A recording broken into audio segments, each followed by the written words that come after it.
Obasanjo was assertively corrupt. Meaning he associated, he got corrupt people around him. Anybody that he wants to practice corruption within his orbit, he was assertive about it. The Dankotes and all that. But if you are not in that orbit, he will fight you. So that is meaning you are assertively corrupt. I never found anything on Yar'Adua. Jonathan was cluelessly corrupt. He had no clue what was going on. And I mean it. The man had no clue what Desani was doing. And he was entrusted with the nation. He was clueless. Buhari was passively corrupt.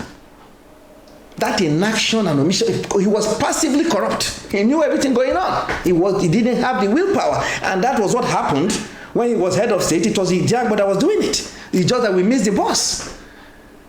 You can't give what you don't have.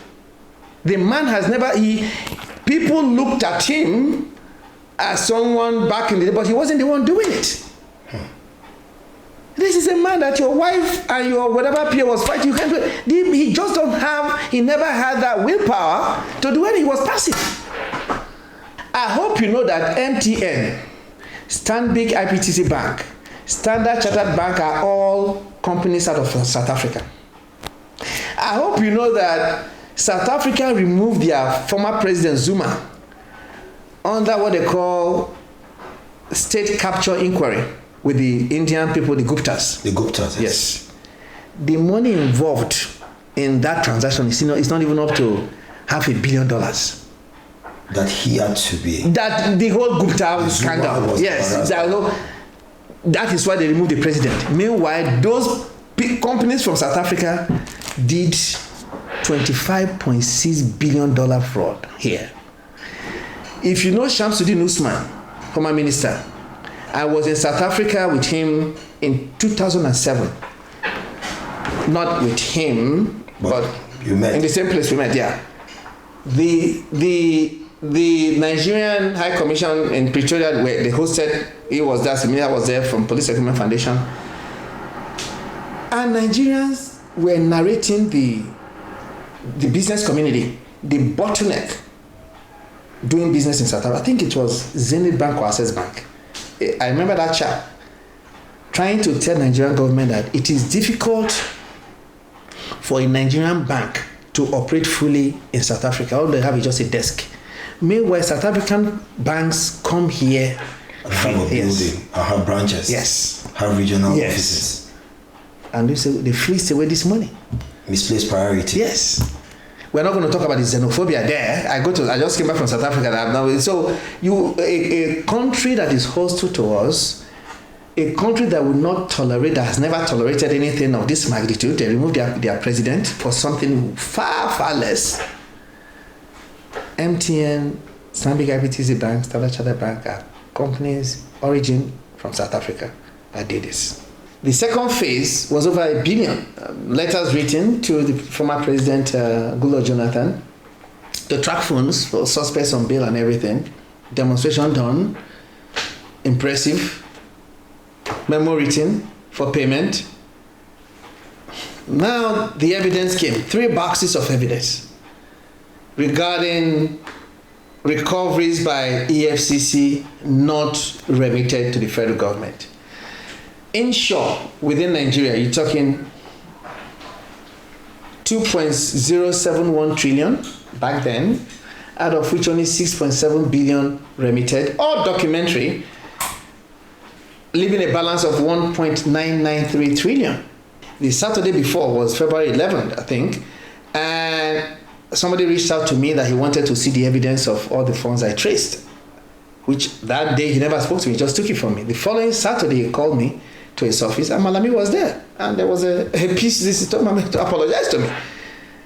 Everything this man said on TV. He said, "Look, Doc, when I saw your clip, when you say you performed more than the federal government, I said, who is this guy talking? Go and So he felt embarrassed. Yeah, but when you now came here, your statement and what you gave me last week, all the funds you traced within 27 days of engagement." Because I called Malami corrupt. The people he sent me after the banks, it's a different matter. So now, He said everything, all the accounts, the country, the bank, the currency, everything is there. How do you do it? And I said, okay, I'm a Christian, you're a Muslim, but you believe we serve one God. You believe that we all came to this life for different purposes. He said, your destiny is to be DG, DSS. Mine is to be a whistleblower. Yes. But I'll tell you, all this information, I never paid a dime for it. Even what brought me to the limelight, the information against the EFCC, he said, yeah, I heard that. I mean, I saw that. I was really scared that, but when I looked at that, you were bringing out EFCC's own documents. I said, the only way they can arrest you is if the document is fake. But if it is fake, you wouldn't have made it that far. So I knew it was real. He said, good job. You really deserve to be honored in this country. I said, well, my honor belongs, it's when I he need said to upstairs. that to your face. I am on TV playing for him. Wow. All right? And I now told him that, look, as the AGF here, the first person I investigated when AGF engaged me is my own sister, Cecilia Hebrew, regarding Oceanic Bank, because when she pled guilty, she was to forfeit all Oceanic Bank assets to the federal government, but she now, Premier European Capital, a company in UK,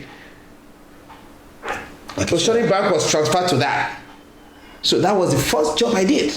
And the reason I did it, sir, is because people started saying, oh, Georgibo from Delta, a Christian, fighting Ibrahim Lamode from Adamawa, a Muslim. I want people to know that my fight against corruption, that I'm totally detribalized. I said, Obasanjo was assertively corrupt. Meaning he got corrupt people around him. Anybody that he wants to practice corruption within his orbit, he was assertive about it. The Dankotes and all that. But if you're not in that orbit, he will fight you. So that is meaning you are assertively corrupt. I never found anything on Yar'Adua. Jonathan was cluelessly corrupt. He had no clue what was going on. And I mean it. The man had no clue what Desani was doing. And he was entrusted with the nation. He was clueless. Buhari was passively corrupt.